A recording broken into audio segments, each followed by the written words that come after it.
한 마녀가 남자들의 성기를 훔쳐 나무 위 둥지에 모아두었습니다. 마녀가 모은 모든 남성의 성기는 2, 30개나 되었습니다. 어느 날 마녀에게 성기를 잃은 한 남자가 마녀에게 찾아와 자신의 성기를 돌려달라고 눈물을 흘리며 빌었습니다. 간절한 남자의 호소를 거부할 수 없었던 마녀는 남자에게 나무 위에 올라 하나 가져가라고 말했습니다. 남자는 힘들게 나무 위에 올라 둥지 안에 든 성기 중 가장 큰 것을 골라 집었죠. 그 모습을 지켜보던 마녀는 남자의 손을 잡으며 말했습니다. 가장 큰 것은 교구의 신부의 것이니 건드리지 말게. 스탠딩 코미디언의 공연이나 유머집에 있을 만한 이 이야기는 15세기 후반 최고의 베스트셀러 중 하나였던 마녀의 망치의 한 부분입니다. 이 책은 마녀 사냥의 교본으로 사용되었고 지금 보면 터무니없는 내용이지만 당시 사람들은 진지하게 믿고 행동에 옮겼습니다.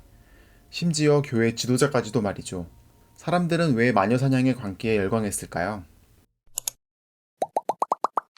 중세 말기까지 마녀 재판은 일부 지역에서 국한된 형태로 발생하였고 교회에서는 마녀 재판을 금지하기도 했습니다. 사실 마법 마녀에 대해 별 관심이 없었다고 해도 과언이 아니었죠. 마녀 재판의 광기는 알프스 남부 지역에서 시작되었습니다.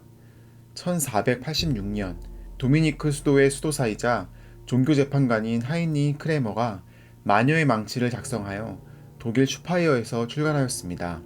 초기에는 마녀의 망치 속 주장을 종교계에서는 한 노인의 미친 소리로 치부하였습니다. 하인리 크레머는 교구의 지시를 거부하고 마녀 재판을 진행하여 종교 재판관 자리를 빼앗기고 추방되기도 한 인물이었죠. 하지만 마녀의 망치는 인쇄술이 불러일으킨 문명의 파도에 제대로 올라탔습니다. 이 책은 1486년부터 1600년까지 무려 28판을 찍으며 당대 최고의 베스트셀러가 되었습니다. 그 과정에서 여러 지역 방언들로도 번역되었죠. 마녀의 망치는 마법과 마녀 사냥에 관한 책의 결정판이 되었습니다. 가톨릭과 개신교 교회 전문가들은 모두 그의 책을 받아들이며 수많은 피해자를 양산하였습니다. 마녀의 망치가 나온 뒤 사람들은 마녀가 실제한다는 것을 더욱 확신하게 되었으며 그 확신은 마녀에 대한 더욱 잔인한 처벌로 이어졌습니다. 혐의자가 자백을 거부하면 피고가 자백할 때까지 잔인한 고문이 이어졌습니다. 한 예로 1600년 미넨에서는 마법을 행했다는 혐의로 일가족이 체포되었습니다. 종교 재판관들은 가족 중 가장 어린 10살짜리 소녀 한셀부터 고문하기 시작했습니다. 죽도록 고문하면 소년이 어머니의 죄를 털어놓을 것이다라는 마녀의 망치에 적힌 원칙을 그대로 수행한 것이죠. 그 결과 이전 수십 명에서 수백 명 수준이었던 마녀 재판 피해자는 수천 명을 넘어 수만 명에 이르렀습니다. 1400년부터 1775년까지 초기 근대시대 동안 유럽과 영국령 아메리카에서 약 10만 명이 마녀 혐의로 기소되었고 이 중 4만에서 6만 명이 처형당했습니다. 특히 1560년부터 1630년까지 대사냥이라 불리는 시기에는 8만 명이 마녀 혐의로 고발당했고 이 중 4만 명이 목숨을 잃었습니다. 피해자의 약 75%에서 80%는 여성이었습니다. 유럽인들이 반이성적인 마녀 사냥에 열광한 이유에 대해서는 여러 설명이 있습니다. 14세기 흑사병과 소빙하기로 인한 기근과 재해가 연이어 발생하자 사람들은 이유를 알 수 없는 불행에 대한 화풀이 대상을 찾아 나섰습니다. 그 보이지 않는 적을 찾는 과정에서 마녀 사냥은 이들의 분노를 해소할 중요한 창구가 되었죠. 평소 꼴보기 싫은 이웃을 처리하려는 못된 마음을 품은 사람들은 이 마녀 재판을 적극 활용했을 것입니다. 더구나 광기에 휩싸인 사람들을 계몽시켜야 할 종교인들은 제 역할을 하기는커녕 사태를 악화시켰습니다.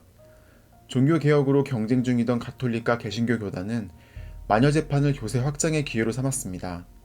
여전히 가톨릭이 주도권을 쥐고 있던 지역 대비 가톨릭과 개신교가 열띤 경합을 벌이고 있던 지역에서 유독 마녀 재판이 많이 벌어진 현상이 이 주장을 뒷받침하고 있습니다. 유발 하라리의 신작 넥서스에서는 이 현상을 정보가 하는 역할로 설명합니다. 인간 개개인은 정보는 진실이어야 하고 이는 지혜와 힘을 준다고 믿고 있습니다. 하지만 정보는 이렇게 단순하게 움직이지 않습니다. 정보는 지혜 없이 힘만을 주도록 움직이기도 합니다. 정보를 이용하여 질서를 수립하고 관리하는 과정에서 새로운 힘이 탄생하기도 합니다. 인간 사회가 유지되는 힘은 진실보다는 이야기, 즉 허구와 환상에 기반한다고 유발 하라리는 말합니다.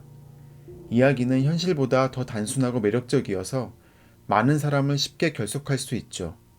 진실은 복잡하고 불편하지만 허구는 단순하고 매력적이니까요. 15세기에서 17세기는 종교적, 사회적, 정치적으로 대혼란기였습니다. 총체적 난국이라는 표현이 딱 어울리는 시기였죠.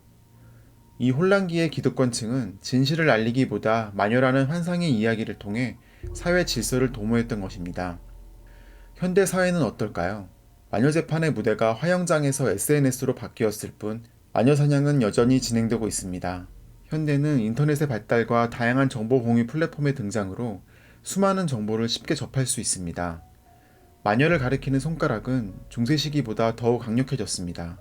중세시대의 고문은 유튜브, 틱톡 등 다양한 플랫폼의 고발 영상과 악플로 대체되었죠.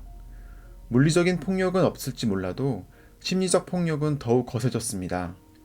누군가의 말실수, 과거의 게시물, 불완전한 편집 영상, 심지어 확인되지 않은 가짜뉴스로 인해 마녀 사냥은 시작됩니다. 연예인이나 정치인과 같은 유명인은 손쉬운 표적이 되었죠. 누군가 지목하면 나머지는 그 뒤를 맹목적으로 따릅니다. 이들에게 진실은 중요하지 않습니다.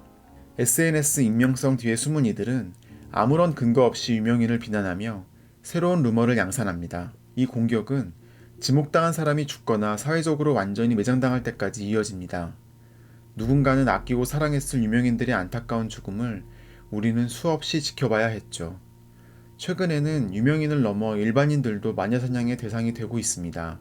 코로나 초기 시절 광주시 1호 확진자가 확진 판정 이후 사우나, 터미널, 마트, 백화점 등을 방문했다는 글이 맘카페와 SNS를 통해 퍼진 사건이 있었습니다.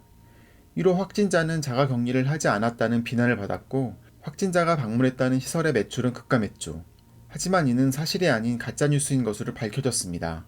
가짜뉴스는 진짜 뉴스보다 훨씬 빠르게 퍼져나갑니다. MIT 연구에 따르면 가짜뉴스는 진짜 뉴스보다 70% 더 빠르게 확산되며 특히 정치나 사회적 갈등과 관련된 가짜뉴스는 더욱 빠르게 퍼져나갑니다. 르네 지라르는 인간 사회가 주기적으로 희생양을 필요로 한다고 말했습니다. 질서가 흔들릴 때 우리는 공동의 적을 설정하고 그것을 제거함으로써 안정을 찾는 것이죠. 이는 마치 15세기 유럽 사람들이 흑사병과 기근의 원인을 마녀에게서 찾았던 것과 다르지 않습니다. 현대 사회에서도 경제적 불안정, 사회적 갈등, 팬데믹과 같은 위기 상황에서 사람들은 여전히 마녀를 찾습니다. 다만 그 마녀가 특정 정치인, 연예인 또는 특정 집단일 뿐입니다. 정보가 진실이 아닌 질서를 만들기 위한 수단으로 이용된다면 나치즘이나 스탈린주의 같은 망상적 전체주의에 빠질 위험이 있음을 경계해야 합니다.